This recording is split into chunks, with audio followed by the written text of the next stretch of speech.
Le groupe M2I est un leader en France dans la formation professionnelle dans les domaines de l'IT, du digital et du management. Nous proposons un éventail très large de formations avec plus de 2400 cursus qui sont diplômants et certifiants. Nous sommes présents sur toute la France avec plus de 35 agences. Depuis le début de la crise sanitaire, nos formateurs ont pris le virage de l'animation à distance en étant innovants et en revoyant l'ensemble de leur savoir-faire pour les adapter au distanciel. Nous avons accompagné plus de 500 d'entre eux dans cette démarche. L'ADN d'M2I, c'est d'aider nos clients à faire émerger les talents de leurs collaborateurs, de leur permettre de monter en compétences, de libérer leur potentiel et de développer leur intelligence collective. Chez M2I Formation, le collectif est une notion très importante. Régulièrement, les collaborateurs suivent des formations, ce qui permet de développer le leadership de certaines personnes et surtout de trouver des talents.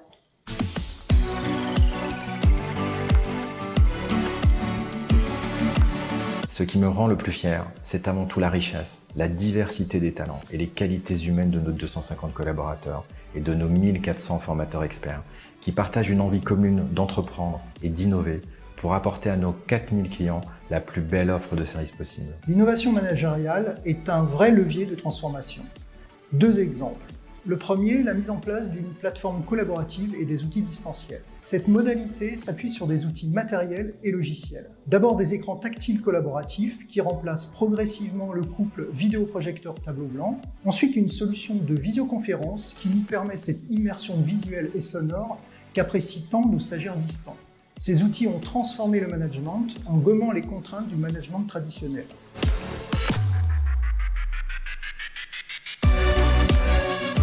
Quand on pense M2I, on pense aux valeurs d'M2I, que sont l'excellence, la proximité et la bienveillance. C'est l'épanouissement personnel et collectif, le fait de travailler ensemble, le fait de travailler sur des métiers que l'on aime, le fait d'apprécier ce que l'on fait. C'est aussi la bienveillance et la collégialité qui les animent en permanence et qui font de M2I une entreprise à dimension humaine, dans laquelle chacun peut s'épanouir et évoluer.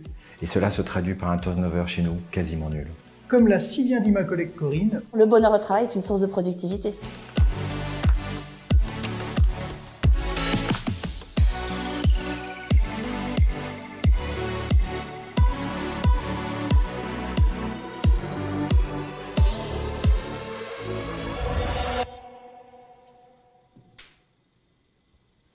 Bonjour et bienvenue sur ce plateau.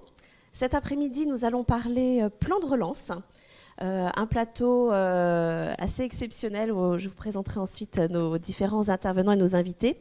Alors ce plan de relance, nous allons parler notamment de la façon dont vous allez pouvoir miser sur les compétences en utilisant les dispositifs disponibles. N'oublions pas que ce plan de relance, c'est 100 milliards d'euros qui sont en soutien aux entreprises et aux individus pour l'emploi. Au programme de cet après-midi, donc, nous allons parler du FNE Formation. Nous allons également faire un focus sur la GPEC, gestion prévisionnelle des emplois et des compétences, grâce aux dispositifs qui facilitent la mobilité interne et externe. Et enfin, nous allons parler alternance et recrutement de jeunes talents.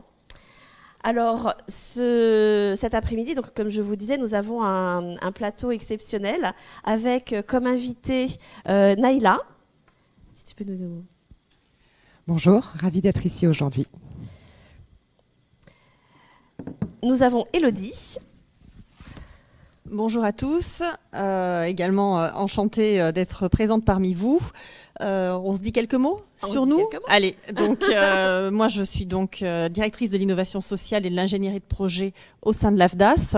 AFDAS qui est l'OPCO, l'OPCO créé en 1972, mais en tant que fonds de la formation professionnelle. On a évolué tout au long des différentes réformes de la formation pour devenir OPCO en 2019, avec à date 44 branches professionnelles adhérentes à l'OPCO et plus de 61 000 adhérents.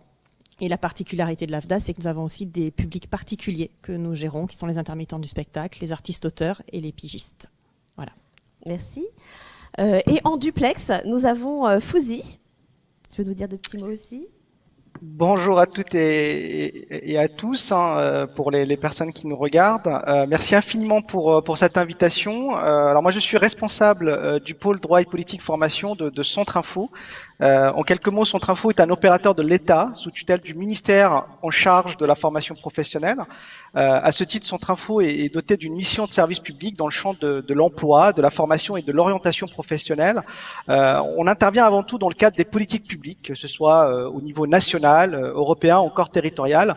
Donc Centre Info, c'est un peu un carrefour où se rencontrent à la fois des décideurs politiques et des praticiens, et ce à travers une offre de services dédiée aux professionnels du secteur, y compris donc les entreprises.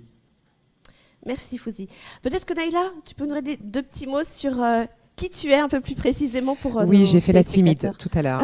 Donc Naïla Madache, moi je suis déléguée à la formation à Syntec Numérique, qui est l'organisation professionnelle des entreprises du numérique, donc les entreprises de services du numérique, les éditeurs de logiciels et les entreprises de conseil en technologie. Et j'ai en charge tous les sujets formation, de la formation initiale à la formation professionnelle, en passant par les questions d'emploi également au service de nos entreprises adhérentes. D'accord, merci beaucoup. Donc, voici la présentation de nos invités. Alors, ce sujet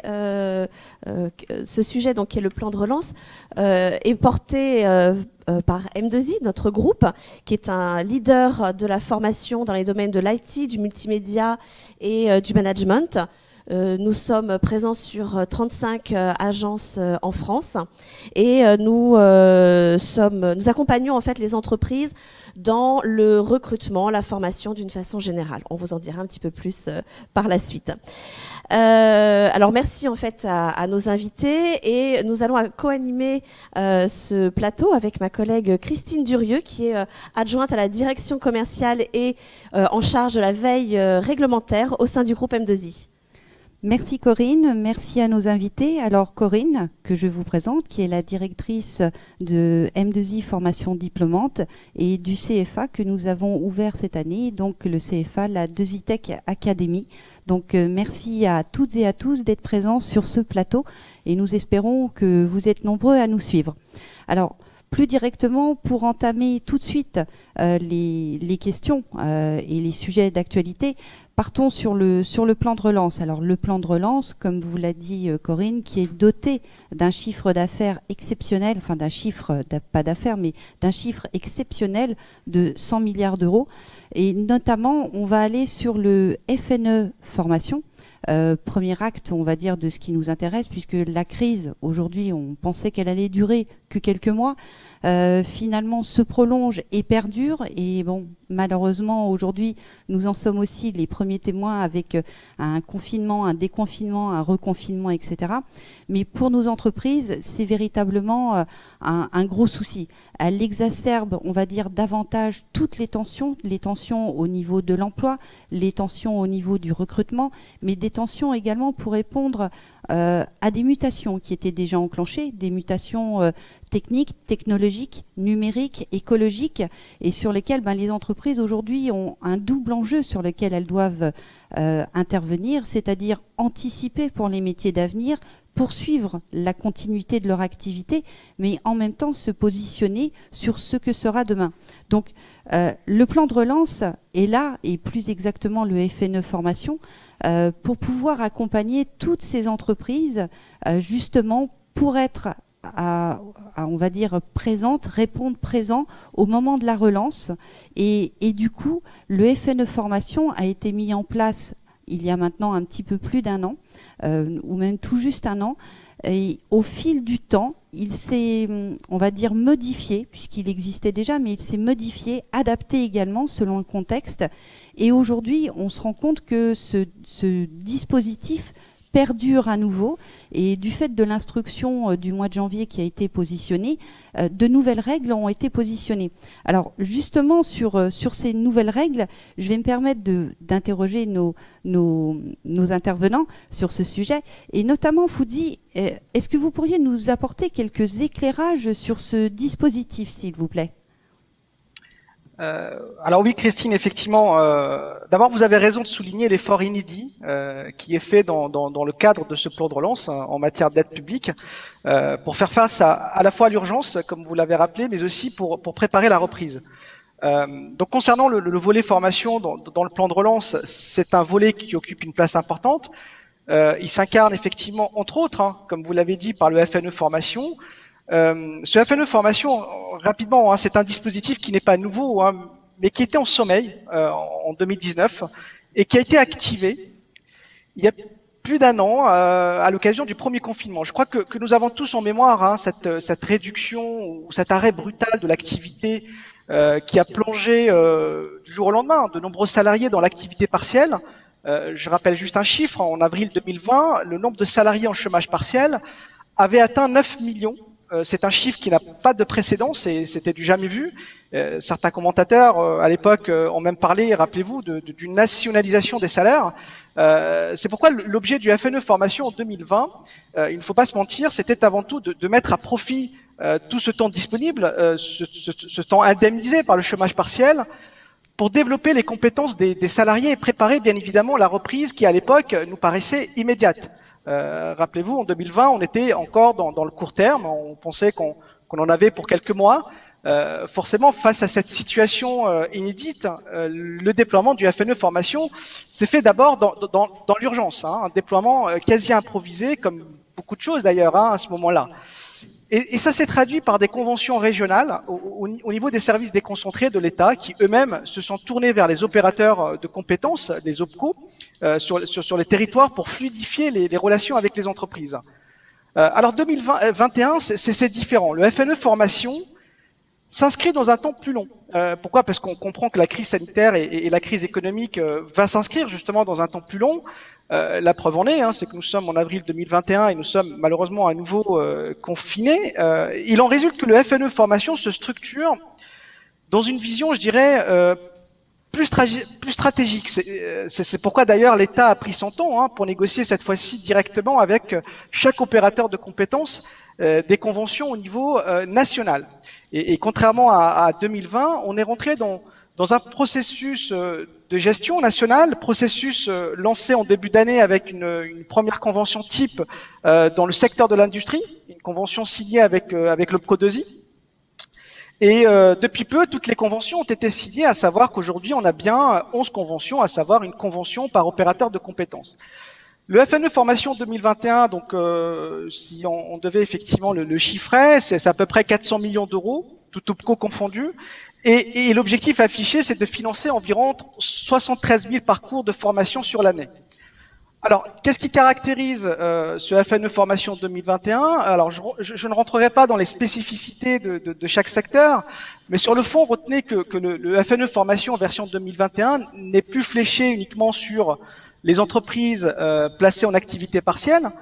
Le dispositif s'ouvre à toutes les entreprises en difficulté, dès lors que ces difficultés sont en lien avec la crise sanitaire. Potentiellement, tous les salariés de ces entreprises sont concernés. Il y a une seule exception, ce sont les salariés en contrat d'apprentissage ou de professionnalisation, parce que tout simplement, ce sont des contrats en alternance qui contiennent par nature déjà de la formation financée.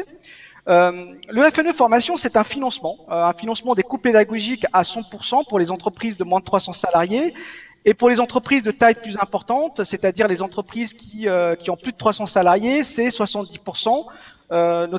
Pour celles qui sont placées en activité partielle et 80% pour celles qui ont négocié ce qu'on appelle un accord activité partielle de longue durée.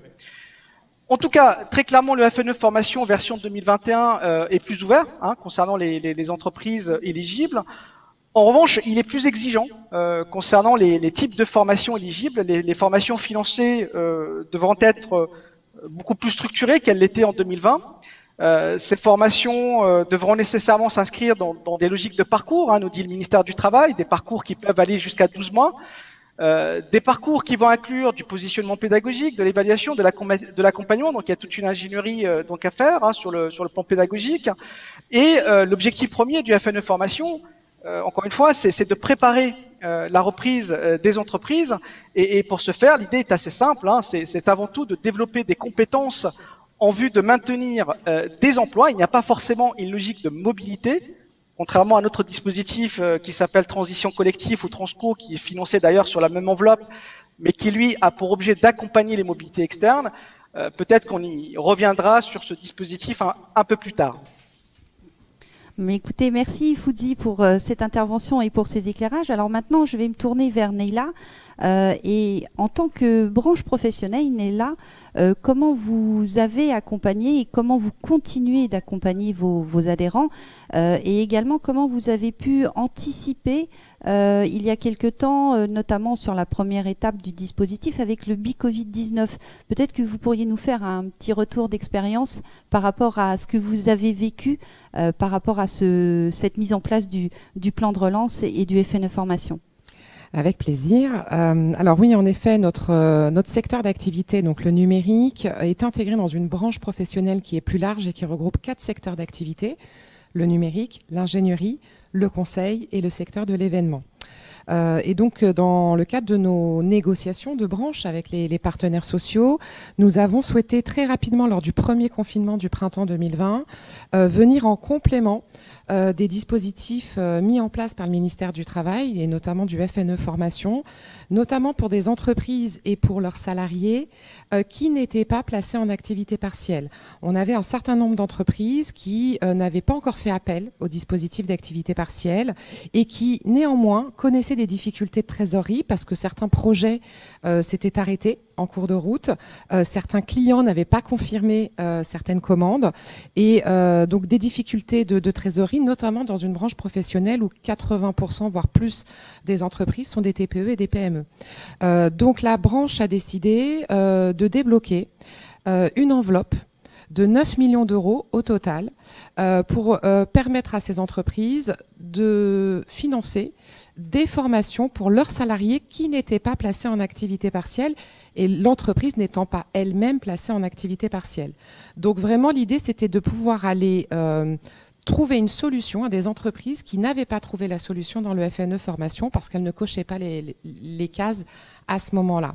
Bien entendu, on a suivi l'évolution du FNE Formation et on a adapté notre dispositif entre le mois d'avril et le mois de juillet, un mois de juillet 2020 où on a arrêté ces financements-là, mais 9 millions d'euros qui ont été mobilisés notamment et surtout grâce à la contribution conventionnelle que versent les entreprises de la branche en plus de leurs obligations légales. Et on a, bien entendu, malgré tout, une forte utilisation du FNE Formation par les entreprises de la branche parce que sur 2020, c'est près de 60 millions d'euros de financement FNE Formation qu'ont pu obtenir les entreprises, pas uniquement du secteur numérique, mais des 4 secteurs d'activité que je vous ai cités tout à l'heure. Et à l'heure actuelle, sur, on va dire, le FNE, vous accompagnez vos adhérents de quelle façon en tant que fédération ? Alors, en tant qu'organisation professionnelle, notre rôle premier, il est pédagogique, informatif. C'est-à-dire que depuis le mois de mars 2020, si ma mémoire est bonne, nous envoyons à nos adhérents Syntec Numérique des flash infos régulièrement. Je crois que lors du premier confinement, il y en avait eu à peu près un tous les 10 ou 15 jours. Là, on a réduit le rythme, on est à peu près à une fois par mois, mais ce qui permet de mettre en place cette veille réglementaire et législative à destination de nos entreprises adhérentes. Et puis, il y a l'information de l'OPCO Atlas, avec lequel on travaille de façon très rapprochée, de façon à ce que l'ensemble des entreprises de nos secteurs d'activité, et pas uniquement les adhérents à une organisation professionnelle, puissent obtenir les informations les plus adaptées à leur situation. Je crois que Fouzi vient de le dire, le FNE version 2021 répond et est plus exigeant sur les parcours de formation et on attend aussi du coup beaucoup de l'OPCO Atlas pour qu'ils puissent accompagner les entreprises dans la construction de ces parcours et vérifier l'éligibilité de ces parcours au dispositif. Merci Neila. Alors, vous l'aurez compris, au travers de cet atelier, c'est également de pouvoir faire intervenir l'aspect réglementaire via Fouzi, mais également le relais qui s'opère et qui s'exécute via les fédérations, les branches professionnelles et également, donc merci pour la transition Neila, de pouvoir faire intervenir un OPCO qui est le relais, le bras armé, on va dire, d'autant plus maintenant avec les conventionnements directs qui s'opèrent avec le gouvernement.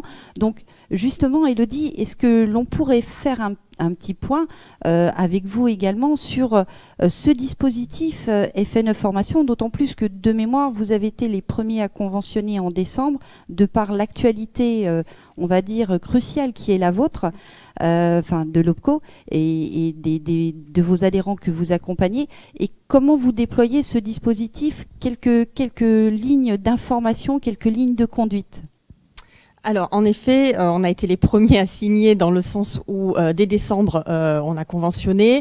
Entre-temps, il y a eu un autre avenant, mais on a conventionné en priorité parce que nos publics particuliers n'avaient pas eu accès aux actes 1 et 2 du FNE, et il nous semblait extrêmement important de pouvoir également leur faire bénéficier de ces fonds dans le cadre de la relance. Et c'est pour ça qu'on a été le premier OPCO à signer. La manière dont on fonctionne et ce que Neila a dit est vraiment fondamental, c'est que en fait il faut que ce soit tout l'écosystème qui se mobilise autour de ce FNE. Les OPCO en tant que financeurs et on accompagne nos adhérents, mais aussi les branches professionnelles parce qu'elles ont une autre manière aussi de communiquer auprès de leurs adhérents. Et il faut vraiment que le relais soit fait à 360 degrés, j'ai envie de dire, et également les organismes de formation. Donc il y a toute une approche aussi pédagogique à avoir avec les organismes de formation, puisqu'on est sur un dispositif plus exigeant dans le sens où on parle de développement des compétences et non plus d'adaptation au poste de travail. Donc on est vraiment dans une dynamique de relance de l'économie, et c'est ce que veut le gouvernement, hein, c'est tout à fait légitime, que les entreprises, quand cette crise sanitaire sera derrière nous, puissent rebondir, puissent se relancer, puissent dynamiser les compétences et avoir à nouveau leur place entière et complète dans le monde économique d'aujourd'hui. Donc, comment nous, on va travailler sur la partie FNE? Alors, nous avons des appuis conseils depuis déjà 2-3 ans qui étaient spécialisés en ressources humaines ou en RSE ou en transformation digitale. On a demandé à nos adhérents, à nos prestataires d'appui conseil dès l'année dernière de travailler sur un nouveau format d'appui conseil qui s'appelle Rebondir et qui est vraiment là pour accompagner nos entreprises qui souhaitent avoir un plan de relance qui fonctionne, et donc travailler également sur le développement des compétences de leurs collaborateurs. Donc ça, j'ai envie de dire, c'est l'amont. À date, nous avons donc en 2020, on a fait 173 appuis conseils RH, 43 vraiment dédiés au rebond, et surtout on a 68 prestataires sur toute la France qui sont référencés pour accompagner nos entreprises. Alors c'est pas un passage obligé, hein. On peut très bien tout de suite se lancer dans un plan de formation vis-à-vis de ses collaborateurs. Ce qui est très important à retenir, c'est qu'il faut que le parcours de formation qui est choisi pour le collaborateur ou pour les collaborateurs soit contextualisé à une dynamique de relance de l'entreprise. Donc sur des compétences cibles qui sont nécessaires à la reprise de l'entreprise, soit parce que c'est un nouveau secteur d'activité, soit c'est des nouvelles compétences sur un nouvel outil. Voilà, ça peut être beaucoup de nos adhérents, par exemple, dans la culture, la communication, le sport, tous nos champs ont besoin de se digitaliser. Ça devient une nécessité, et on l'a vu pour cause parce que on travaille à distance et que les clients de nos adhérents ou les spectateurs, ou le public, va fonctionner d'une manière différente. Donc il faut s'équiper. Et ça, ce sont des nouvelles compétences. Voilà. Et donc ça peut faire partie d'une relance d'activité pour les entreprises de nos secteurs. Ok, merci Elodie pour cet exemple, et vous aurez bien compris qu'il y a une nécessaire complémentarité qui s'opère avec l'ensemble des personnes ici présentes, l'ensemble des acteurs. Alors je crois que nous avons une question, je ne sais pas qui parmi vous souhaitera y répondre, mais récemment un de nos prestataires de formation a indiqué que le FNE, dans le cadre du contexte Covid-19, est ouvert aux entreprises qui ne sont pas en activité partielle. Qu'en est-il ? Qui parmi vous, peut-être Fouzi, se propose de répondre? Oui, alors je me propose de répondre. Effectivement, c'est ce qu'on rappelait tout à l'heure, c'est que le FNE version 2021 est plus ouvert que celui de 2020. La DGFP a effectivement entendu la demande d'un certain nombre d'entreprises qui n'avaient pas forcément recours à l'activité partielle, mais qui étaient en difficulté en raison de la Covid-19. Donc dès lors qu'effectivement une entreprise prouve pas dans les médias parce que le contrôle est toujours a posteriori, mais en tout cas déclare sur l'honneur qu'elle rencontre des difficultés économiques liées à la Covid, elle peut effectivement prétendre au FNE Formation et elle peut se financer la formation de ses salariés et de tous ses salariés, excepté les salariés en contrat d'apprentissage et en contrat de professionnalisation. Donc effectivement, les entreprises en difficulté, au sens du Code du travail bien évidemment, peuvent obtenir des financements via l'Europco, sous réserve de présenter des parcours structurés comme on l'a vu tout à l'heure.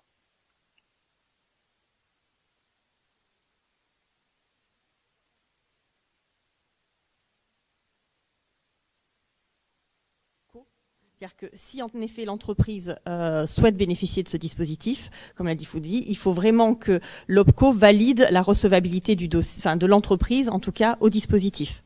Après, bien sûr, il y a toute la partie parcours que l'on a évoqué avec un positionnement, des séquences de formation, des évaluations. Mais avant tout, c'est l'éligibilité au regard, en effet, soit bien sûr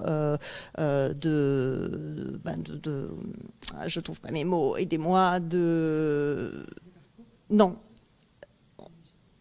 On est éligible parce qu'on est en difficulté financière ou en activité partielle. L'activité partielle, de fait, c'est ça. Et la difficulté financière, c'est une discussion avec son conseiller. Oui, tout à fait. C'est par rapport à une diminution du chiffre d'affaires. Exactement. Donc, c'est pour ça que la relation OPCO-entreprise, elle est primordiale. Elle est primordiale, tout à fait. Et c'est effectivement un point complémentaire. Des éléments à rajouter, Juste un petit élément à rajouter, en effet. En fait, le ministère du Travail est venu avec cette ouverture du FNE 2021, il est venu se placer sur finalement des entreprises que nous avions couvert l'année dernière pendant 3-4 mois via notre dispositif BI-Covid. Alors BI, c'est BE Covid pour bureau d'études.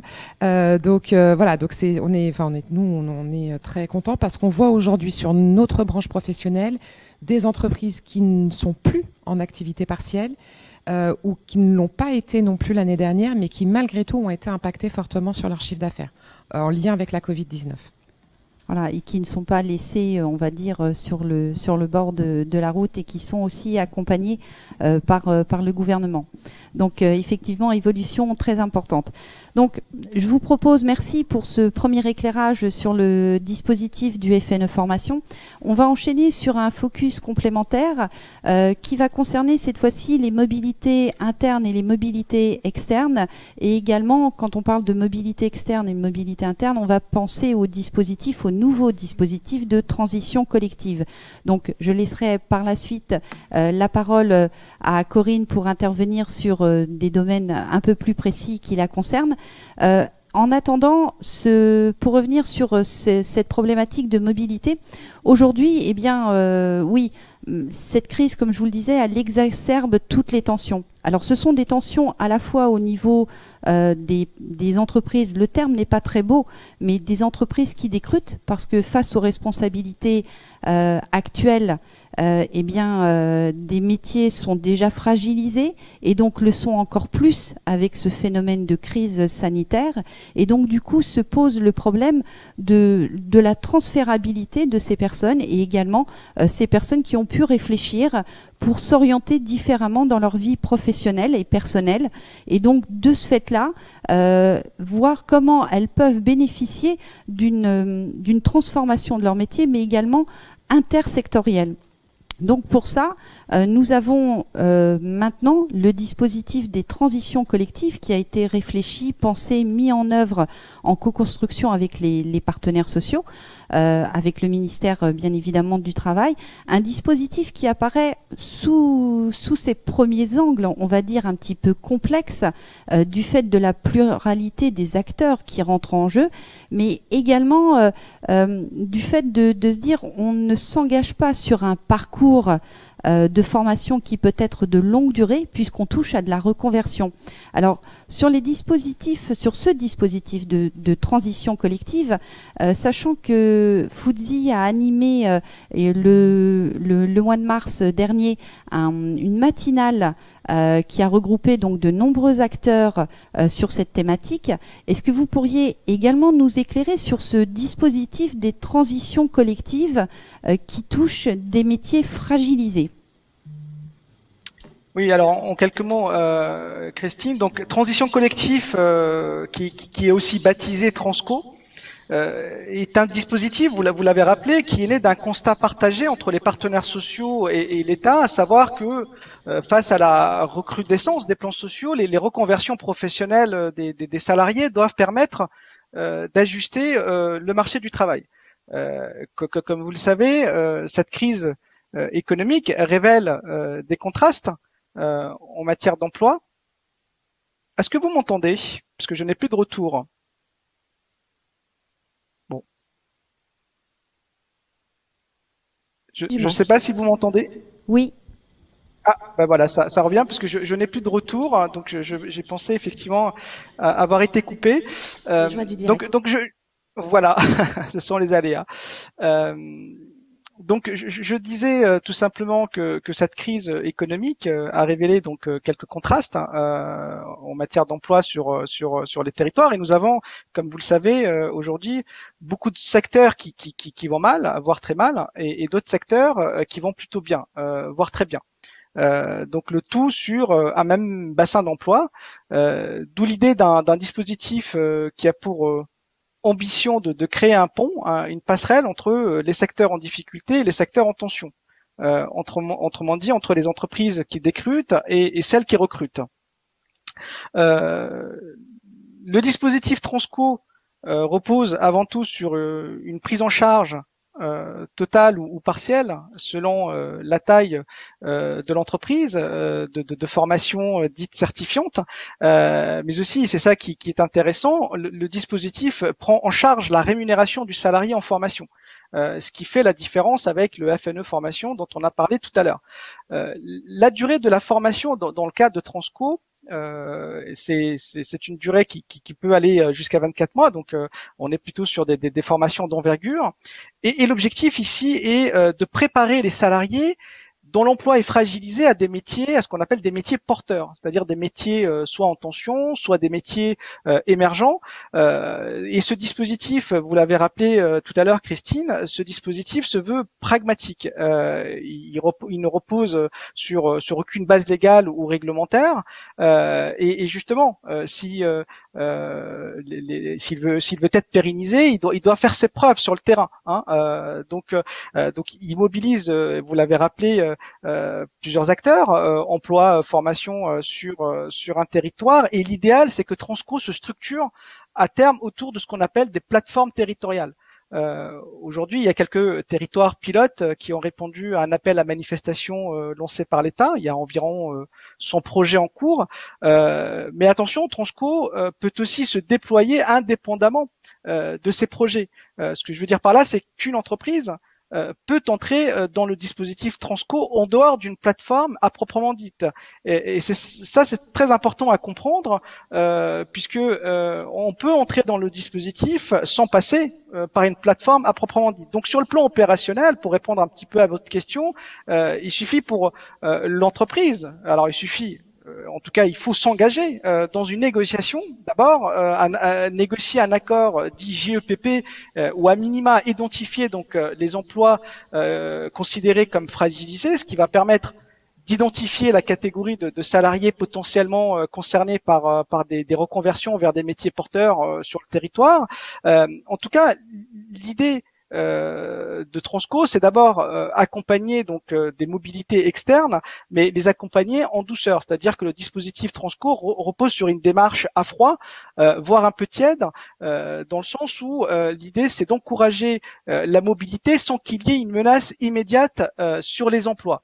Donc le dispositif Transco est prêt. Les partenaires sociaux et l'État se sont mis d'accord sur une approche expérimentale, et aujourd'hui je peux déjà vous dire que les associations Transition Pro en charge de financer ce dispositif sont en quelque sorte impatientes pour recevoir les premiers dossiers, puisque effectivement elles ont communiqué sur ce dispositif depuis le mois de mars, sauf que comme vous le savez, comme je viens de le dire, sauf que le processus d'activation mise en place va forcément prendre du temps, puisqu'il va falloir convaincre pas mal de personnes. D'abord les entreprises. Il y a, comme je le disais, il y a un volet anticipation qui n'est pas forcément évident, surtout dans le contexte actuel. Qu'est-ce qu'un emploi fragilisé? Qu'est-ce qui le différencie avec un emploi menacé? Donc ça va nécessiter de faire un bon diagnostic RH.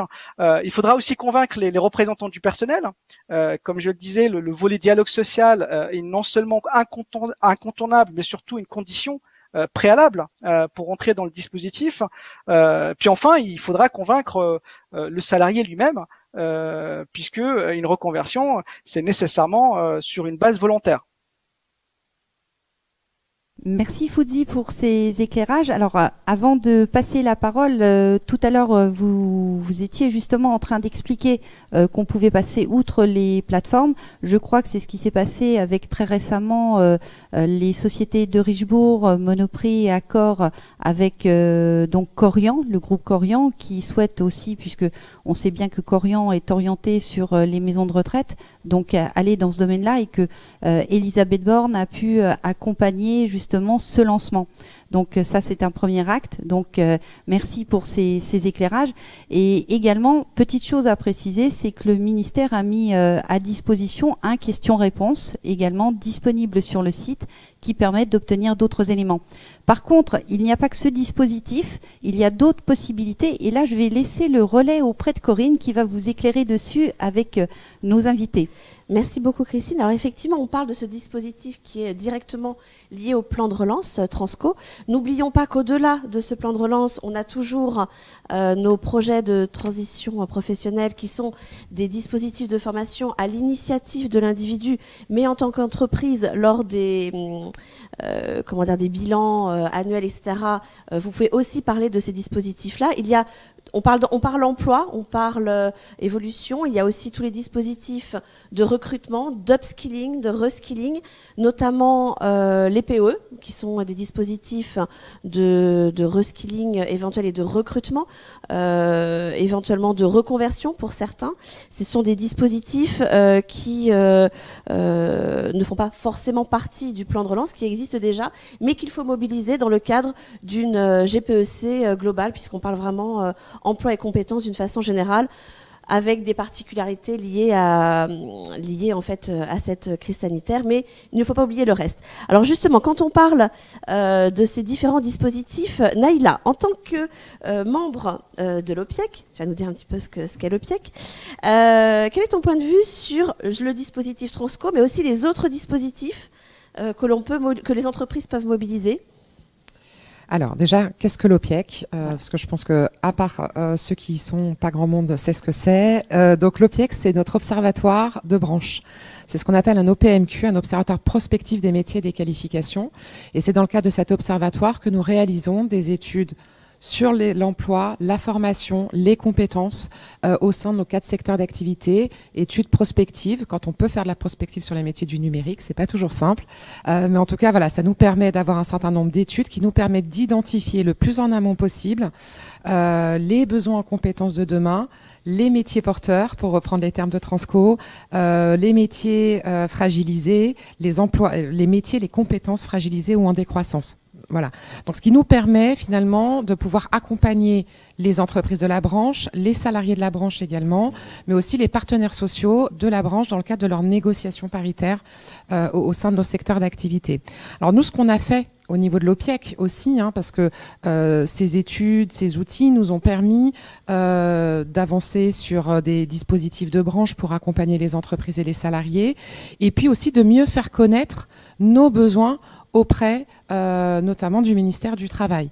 Donc nous avons retravaillé en 2019 et 2020 avec le soutien de l'État dans le cadre d'un EDEC tous nos outils référentiels métiers, observation dynamique des besoins en emploi et en compétences, tout ça réuni au sein d'un même site internet dans lequel on peut également avoir accès à l'ensemble des certifications existantes métier par métier. Donc ça a été un gros travail de réaliser, mais qui nous a permis d'avancer assez rapidement sur des négociations paritaires et notamment dans le cadre des négociations d'un accord de branche sur l'activité partielle de longue durée. Fouzi a cité ça tout à l'heure rapidement.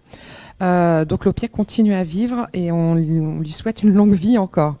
Ensuite, en effet, Corinne, tu as raison de dire qu'il y a les dispositifs du plan de relance et puis il y a tous les autres dispositifs qui existaient auparavant et qui continuent à exister aujourd'hui. Et je pense que c'est très important de le dire et de le redire à tous nos invités aujourd'hui qui nous regardent, notamment les POE, pour les entreprises qui ont besoin encore de recruter.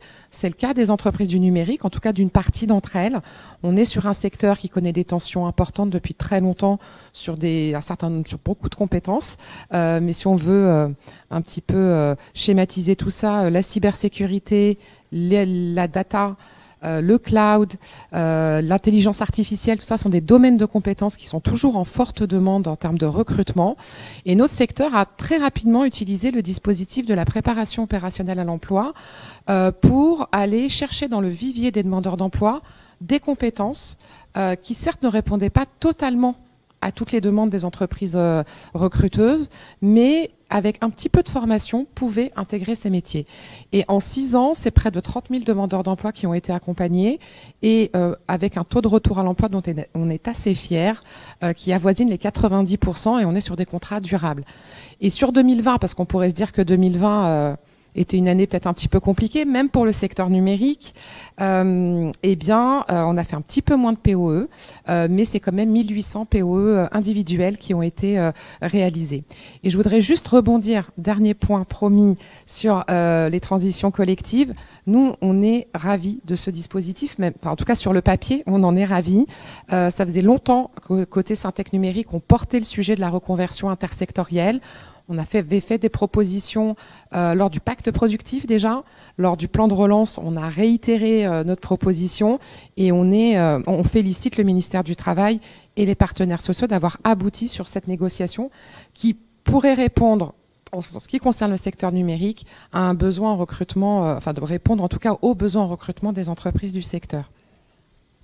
Merci beaucoup Naïla. Effectivement, on voit bien que tout est lié finalement et qu'il ne faut rien oublier. Alors Élodie, en tant que OPCO, comment justement votre OPCO s'est emparé de ces différents dispositifs et que conseilleriez-vous aux entreprises que vous accompagnez ? Alors, le dispositif Transco, il est finalisé sur le papier. Maintenant, il demande qu'à vivre et à se développer. On a parlé des plateformes. Donc, nous, on a partenarisé avec une plateforme qui est sur Roissy-Charles de Gaulle, puisqu'on a un de nos gros adhérents qui est le parc Astérix, qui est en proximité. Donc, voilà, ça nous semblait être pertinent d'être dans cette phase expérimentale. Mais surtout, on est en train de mettre à disposition de nos adhérents un nouvel appui conseil vraiment orienté Transco, avec l'opportunité d'avoir un cabinet qui accompagne sur la démarche de GEPP. Il se trouve que 96% de nos adhérents sont des TPE-PME, pas toujours évident d'avoir des RH au sein de ces structures-là, et donc toute cette approche autour des compétences, soit les compétences en effet qui sont en train de disparaître, soit celles dont l'entreprise va avoir besoin, c'est quand même une démarche un tout petit peu RH et tout le monde s'improvise pas sur ces sujets-là. Donc dans des entreprises où déjà il n'y a pas toujours des partenaires sociaux, il faut vraiment avoir un soutien pour pouvoir mettre en place ces accords GEPP. Donc c'est ce qu'on est en train de finaliser et on va proposer très prochainement à nos adhérents. On a déjà 19 cabinets qui se sont portés volontaires sur prestataires, enfin 18 prestataires qui sont portés volontaires sur cette démarche-là pour pouvoir accompagner nos adhérents et je pense que c'est une des clés pour aller plus loin dans la démarche de Transco. Voilà. Dans un premier temps. Ensuite, en effet, pour rebondir sur ce que Néla a dit au niveau des autres dispositifs, moi je suis convaincue qu'en effet, une entreprise, la première chose, c'est qu'elle doit faire une analyse, un audit de ce dont elle a besoin pour identifier le bon dispositif. Donc Transco répond à une partie des sujets qui sont au cœur de notre économie. Les préparations opérationnelles à l'emploi également. Il est important aussi de s'occuper des chômeurs, de pouvoir les remettre à l'emploi. Et on a des secteurs qui attirent, des secteurs qui ont besoin de collaborateurs. Et c'est vraiment important qu'il y ait tout ce travail qui soit fait aussi bien auprès des paritaires, des instances paritaires et donc des représentants professionnels, mais également des OPCO pour identifier ces métiers porteurs, en parler, le communiquer. On a tous des observatoires des métiers. C'est vraiment important. Je pense qu'il n'y a pas assez de réflexe auprès de nos adhérents d'aller regarder ce qui se passe au niveau des observatoires des métiers.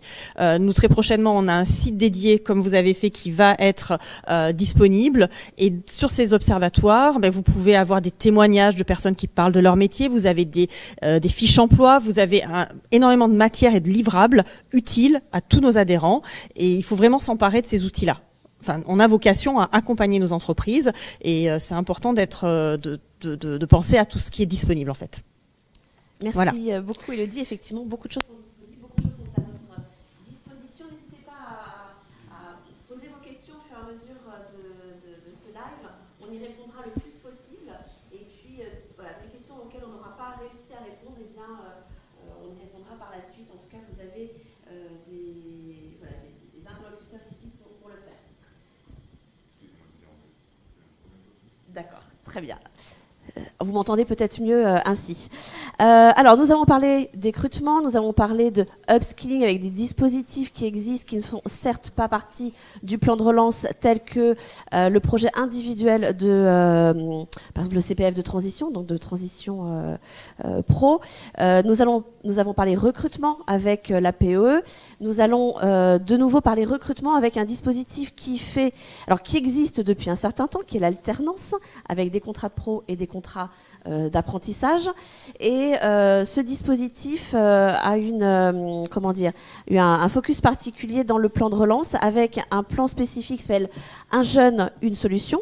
Donc, pour rappel, ce dispositif pour les entreprises était effectivement le fait de pouvoir, d'accéder plus facilement au recrutement malgré la période un petit peu difficile, avec des aides exceptionnelles de 5 à 8 000 euros en fonction de l'âge du candidat.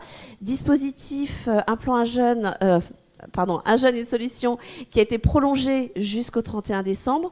Donc voilà, ça nous permet de parler un peu plus précisément de l'alternance. Alors justement, pour parler alternance, je vais m'orienter vers Naïla qui va peut-être nous dire éventuellement dans le secteur du numérique comment se porte l'alternance, en particulier sur cette année très particulière. Eh ben, l'alternance se porte très très bien. En tout cas, c'est bien porté en 2020. Alors peut-être avant de répondre très précisément à ta question, Corinne, ce que je peux dire, c'est que depuis de longues années, je veux dire, le secteur numérique est un secteur créateur d'emplois nets depuis 10 ans. 10 années consécutives, avec presque 200 000 emplois créés, et donc forcément un métier en tension, un secteur en tension avec des grosses difficultés pour trouver les compétences à recruter. L'alternance répond. Les deux contrats en alternance répondent en partie à ces besoins en recrutement. Ça permet aux entreprises d'aller chercher au plus tôt au sein des établissements de formation les talents dont elles vont avoir besoin de façon plus pérenne par la suite en les recrutant directement en alternance, voire même souvent en contrat d'apprentissage ou en contrat de professionnalisation en CDI pour certains profils. Donc on est vraiment dans le cadre d'une pré-embauche pour les entreprises du secteur, d'où l'importance stratégique de ces deux contrats en alternance, de ces dispositifs pour nos entreprises. Autre point à souligner, c'est la dernière réforme de la formation professionnelle, la loi Avenir professionnel, qui a permis aux branches de se réapproprier un certain nombre de choses sur les questions d'apprentissage. Je pense que c'est très important de le souligner, que ce soit en termes de politique, de stratégie, sur quel métier on souhaite développer, sur quelles compétences on souhaite développer l'apprentissage, et bien entendu, les questions de financement, c'est important, mais je ne creuserai pas ce point-là parce que c'est très compliqué et j'aurai encore beaucoup de choses à dire et je sais que 2022 va être encore très compliqué sur ces sujets-là. En revanche, ce que je peux dire, c'est qu'on pouvait s'attendre à une baisse des recrutements en alternance en 2020, ça n'a pas été le cas. Alors bien entendu, de façon assez fortement poussée par les aides prévues dans le cadre du plan Un jeune, une solution, parce qu'on a connu, nous, côté secteur numérique, une augmentation de 116% des contrats d'apprentissage. Alors cette augmentation des contrats d'apprentissage, elle est aussi poussée par le côté, la transformation de certains contrats de professionnalisation en contrats d'apprentissage. Mais malgré cette transformation-là, on a une réelle augmentation des contrats d'apprentissage aujourd'hui. Donc on voit des entreprises qui n'allaient pas sur ce dispositif y aller. Donc l'aide dans le cadre du plan Un jeune, une solution les a encouragés à sauter le pas. Et puis il y a d'autres entreprises, peut-être un peu plus importantes en termes d'effectifs, qui ont été encouragées du coup à construire une vraie politique de recrutement en alternance et qui devra se mettre en place sur le moyen et sur le long terme. Donc on est ravis aussi de la décision de prolongement de l'aide sur les contrats en alternance jusqu'à la fin de l'année 2021. Oui, je ne me trompe pas, on est bien en 2021. Et donc pour permettre aussi de continuer à encourager les entreprises à aller vers ces réflexes sur les contrats en alternance. Là où nous, on a une difficulté, c'est sur on sort un peu de l'alternance, mais c'est sur l'emploi des jeunes diplômés. Voilà, où on craint une baisse des recrutements à court terme, en tout cas, sur les jeunes diplômés. Et nos études de l'OPIEC montrent que ce sont les juniors et les seniors qui sont les premiers impactés en termes de recrutement dans notre secteur d'activité dans le cadre de cette crise. Merci Naïla. Effectivement, dans le plan de relance, on a un autre dispositif lié aux jeunes, voilà, dont on a choisi de ne pas forcément parler aujourd'hui, mais il ne faut pas l'oublier non plus, pour le recrutement direct de ces jeunes diplômés. Alors, Élodie, je sais que l'alternance est un sujet qui te tient particulièrement à cœur. En tant qu'AFDAS, est-ce que tu peux faire aussi un constat de l'alternance au sein des branches représentées par l'AFDAS ? Alors, il est clair que l'initiative portée par le gouvernement d'aide, on va dire, à l'embauche a eu un effet d'aubaine, on va dire, pour nos adhérents, parce que quand on a une petite structure, on se pose beaucoup moins de questions par rapport à la masse salariale du jeune qui va rentrer, quand on sait que derrière, on peut avoir cette aide-là. Donc ça, c'est vrai que ça a eu un effet net, on va dire, dans les choix. En tout cas, les entreprises ont moins réfléchi, les petites structures, sur cette opportunité. Voilà. Donc ça c'est un très bon point. Et puis le fait d'avoir poursuivi cette aide sur toute l'année 2021, je pense que ça va nous permettre d'avoir le même élan, on va dire, qu'en 2020 en termes de chiffres sur le nombre d'alternants. Même constat. Une préférence pour l'apprentissage versus le contrat de professionnalisation par nos adhérents. Bon voilà, après je pense que c'est lié aussi au fait que les OPCO ont repris la gestion de l'apprentissage et on a une meilleure visibilité aussi du coup des besoins de nos adhérents. Et quand un conseiller va rencontrer son entreprise, du coup elle parle de toutes les opportunités des dispositifs de recrutement, bien sûr de l'alternance, de la POE qu'on a évoqué tout à l'heure, et dans l'idéal, moi je trouve que le mixte, le couple POE alternance, c'est vraiment quelque chose qu'il faut encourager à tous les niveaux, parce que ça permet de prendre un jeune ou moins jeune d'ailleurs, un demandeur d'emploi pendant maximum 400 heures pour vraiment lui redonner un socle de compétences minimum pour que lorsqu'il rentre dans l'entreprise en alternance, il ait déjà un début d'opérationnalité et puis on lui confie des missions qui sont intéressantes et il va grandir et apprendre le métier avec tout le soutien de l'entreprise à travers le tutorat. Donc moi je trouve que c'est un formidable dispositif, l'alternance, il faut l'encourager. On a mis en place une hotline qui s'appelle Allo TPE qu'on avait mis en place pendant la crise et puis qu'on généralise parce qu'on se rend compte que nos adhérents en ont besoin. On a quand même 70% des alternants qui sont recrutés par des PME, des TPE-PME. Donc je pense que c'est important d'avoir un soutien pour elles. Nos conseillers sont là pour aider bien sûr à identifier les profils, à financer ces contrats. Et puis, on a aussi des initiatives de certains de nos syndicats professionnels, par exemple dans la publicité, qui ont encouragé tous leurs adhérents à recruter des alternants. Surtout que cette année, le dispositif apprentissage permettait aux jeunes d'avoir 6 mois pour trouver donc une entreprise. Et quand on est arrivé, la majorité des rentrées scolaires se font en septembre-octobre. à partir de mars, on arrivait un peu à l'échéance de ces 6 mois, et donc on a plusieurs syndicats professionnels qui se sont mobilisés pour que leurs adhérents fassent un effort en recrutant un jeune et en lui donnant cette opportunité de se former, d'apprendre un métier et ainsi de se lancer dans sa carrière professionnelle. Donc ça, c'est important aussi. L'écosystème est très solidaire en fait au niveau de la formation professionnelle. Je pense que c'est important de le signaler. Également sur notre site, on va trouver des pages sur tous les salons maintenant virtuels puisque bon, malheureusement, voilà, on a des difficultés pour se voir en face à face. Donc les salons ont rebondi, font maintenant des salons virtuels. On a également une page dédiée à toutes les journées portes ouvertes des CFA pour que nos adhérents également puissent se mettre en relation avec des centres d'apprentissage et trouver leurs alternants. Donc voilà, on essaye vraiment d'accompagner au maximum nos entreprises et on a également des structures, alors c'est souvent de taille un peu plus importante que des TPE, PME, qui nous sollicitent pour créer aussi des classes dédiées. Ça, on le voit de plus en plus. Ça a l'avantage de permettre d'avoir un rythme qui colle aux besoins de l'entreprise, puisque c'est l'entreprise qui va réfléchir avec l'organisme de formation ou le CFA au bon rythme par rapport à la saisonnalité et aux besoins de l'adhérent. Et du coup, bon voilà, on a des beaux projets. On a un très gros projet qui a démarré qui s'appelle Campus 2023 avec le rugby, la Coupe du Monde de rugby. Parce que là, quand même, il y a un objectif de 2023 apprentis. On ne voit pas souvent ça. Je vous rassure, toutes les entreprises ne nous sollicite pas pour une aussi grosse vague de recrutement, mais voilà, ça fait partie de la mission de l'OPCO, vraiment de porter tous les projets qui peuvent générer de l'emploi au niveau des jeunes à travers l'alternance, mais également des demandeurs d'emploi.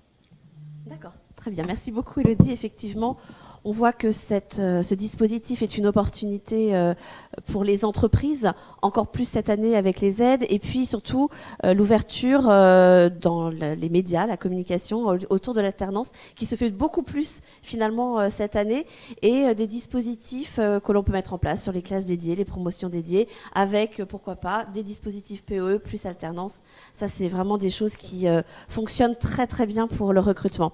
Alors, on a aussi quelques inquiétudes, on l'a vu tout à l'heure. Une des inquiétudes, c'est quel est le devenir de l'alternance? Et là, je me tourne vers Fouzi, qui pourrait éventuellement nous parler de l'avenir de ces contrats, l'avenir de ces aides, globalement l'avenir de l'alternance. Qu'est-ce qu'on peut imaginer à l'avenir? Oui. Alors d'abord, avant de parler d'avenir, Corinne, et ça a été très très bien rappelé par Élodie et par Neila, le bilan quantitatif est un bilan exceptionnel de l'apprentissage. Alors il n'y a rien d'évident au regard de l'emploi des jeunes dans le contexte actuel. Vous l'avez dit, c'est 495 000 contrats signés dans le privé. L'année 2020 est la meilleure jamais connue en France pour l'apprentissage. Alors les aides à l'embauche, ça a été rappelé, mises en place en juillet 2020. Ils sont pour beaucoup. Effectivement, ces aides ont été prolongées jusqu'au 31 décembre 2021. Mais au-delà des aides, la dynamique vient surtout, je dirais, du nouveau système aussi mis en place par la loi du 5 septembre 2018, ce qui nous permettra justement de parler de l'avenir. Je rappelle que l'apprentissage a été complètement libéralisé et tous les verrous, on va dire, administratifs ont été levés côté prestataire, côté CFA. Donc alors concernant l'avenir donc de l'apprentissage, et c'était votre question. Alors sans avoir la prétention de prédire l'avenir, on pourrait d'ores et déjà affirmer, et sans prendre trop de risques, qu'aucun gouvernement ne souhaitera casser cette dynamique. Donc en revanche, on voit bien que l'avenir de l'apprentissage ne pourra s'envisager au-delà des chiffres que dans une approche plus qualitative. Je crois que personne aujourd'hui ne remet en cause la dynamique de la réforme de 2018. En revanche, il y a des points de vigilance qui vont nécessiter des ajustements. Par exemple, on constate que l'apprentissage est aujourd'hui fortement tiré par l'enseignement supérieur, mais beaucoup moins par les niveaux bac et infra. Très clairement, ça c'est un point de vigilance. L'objectif, c'est quand même et avant tout que cette dynamique ne se fasse pas au détriment des métiers pour lesquels l'apprentissage constitue, on va dire, la seule voie d'entrée sur le marché du travail. C'est pourquoi pour y remédier, il va y avoir, et ça je peux vous l'annoncer sans prendre de risques, là aussi, une concertation avec les partenaires sociaux sur ce sujet pour préparer la prochaine rentrée et il y aura bien un focus particulier sur les niveaux BEP, CAP et Bac Pro. Donc il y a effectivement ce point-là, mais l'avenir de l'apprentissage, c'est aussi, à mon sens, une régulation qui va être beaucoup plus accrue du marché. Ça, c'est la contrepartie de la libéralisation. Effectivement, 2018 libéralise, on va dire, l'apprentissage, mais 2018 introduit une exigence plus élevée en matière d'insertion professionnelle. Le taux d'insertion des CFA sera très regardé. La question du taux d'abandon aussi, hein, c'est un élément important. Autrement dit, tous les indicateurs qualitatifs seront indispensables, incontournables, donc à la fois pour les entreprises, mais aussi dans l'orientation des jeunes et de leurs familles. Et puis un dernier point peut-être, et ça tout à l'heure je crois que Naila faisait référence à la question financière. L'avenir de l'apprentissage, bien évidemment, on ne peut s'envisager que si la question de la soutenabilité financière est réglée. Or, comme on vient de le voir, la réforme de 2018 est aussi victime de son succès, hein. Il y a effectivement aujourd'hui un déficit structurel qui se creuse. Pour l'instant, c'est le plan de relance qui soutient financièrement le système de l'apprentissage. Pour l'année 2021, France Compétences, donc l'instance de régulation justement de l'apprentissage, a perçu à peu près 750 millions d'euros pour soutenir sa trésorerie. Donc il faudrait trouver des solutions plus pérennes. Ce sera dans un premier temps justement le job de France Compétences, qui, je le rappelle, hein, encore une fois, a des leviers de régulation, et un des leviers le plus immédiat, c'est de jouer sur les niveaux de prise en charge en les faisant converger avec les coûts de revient des CFA, ce qui ne sera pas forcément suffisant d'ailleurs, hein. En tout cas, comme je le disais tout à l'heure, toutes ces questions d'ordre qualitatif, d'ordre financier, seront à l'ordre du jour de l'agenda social, et on aura sans doute des réponses très prochainement. Très bien, merci beaucoup Fouzi pour ces éclairages. Alors on voit effectivement que l'alternance a de l'avenir, que c'est aussi le moment de recruter, que il faut surtout s'orienter vers son OPCO ou sa branche pour pouvoir participer à des projets très particuliers. Merci beaucoup. Peut-être Christine, le mot de la fin? Alors le mot de la fin, eh bien, c'est déjà fini. Merci à vous toutes et tous pour nous avoir suivis. Vous aurez compris que tous les acteurs présents à distance comme on va dire en présentiel, sont là pour vous accompagner, pour vous soutenir. N'hésitez pas à vous rapprocher de vos OPCO, de vous rapprocher de vos fédérations, des organismes de formation, mais également des conseils et des éléments d'information que le Centre Info peut dispenser pour vous accompagner, pour vous éclairer sur la mobilisation de ce dispositif du plan de relance. Nous sommes là à vos côtés pour vous accompagner. Donc je remercie Elodie, merci d'avoir participé à cette table ronde. Merci Naila d'avoir participé à cette table ronde. Merci Fouzi de vous être rendu disponible vu les circonstances en distanciel. Merci Corinne.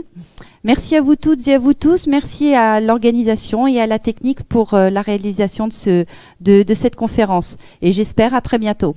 Au revoir. Merci. À bientôt. Au revoir. Au revoir, à bientôt.